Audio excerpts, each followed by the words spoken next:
এ আন্দোলন বিএনপি জামাতের সশস্ত্র ক্যাডাররা টার্গেট করে হামলা চালিয়েছে।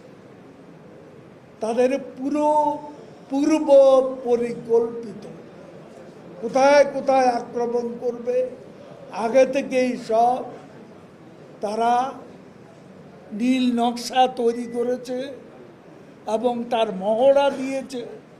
মাসের পর মাস বাংলাদেশের বিভিন্ন জায়গা থেকে তাদের সেই 2013, 14, 15 সালের অগ্নি সন্ত্রাসকে ঢাকা এনে বিএনপি জামাতের এই অগ্নি সন্ত্রাসদের ঢাকা জড়ো করে এই তাণ্ডব শুরু করেছে।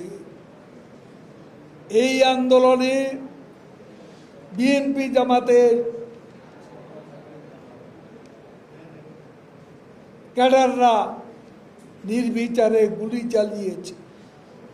রাষ্ট্রের মেগা উন্নয়ন, মেট্রো রেল, এলিভেটেড এক্সপ্রেসওয়ে, সেতু ভবনের উপর হামলা,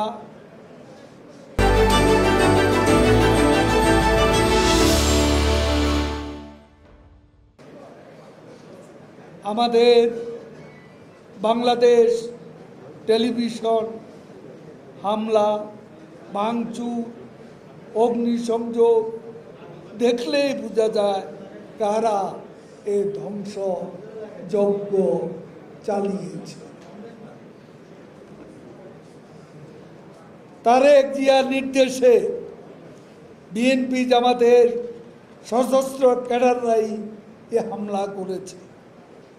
এটা নিয়ে আর কারো কোনো সন্দেহের অবকাশ নেই। আমাদের বিদেশি বন্ধুরাও তারাও গতকাল ঘুরে ঘুরে এ ধ্বংসযজ্ঞ দেখে স্তম্ভিত হয়ে পড়েছেন।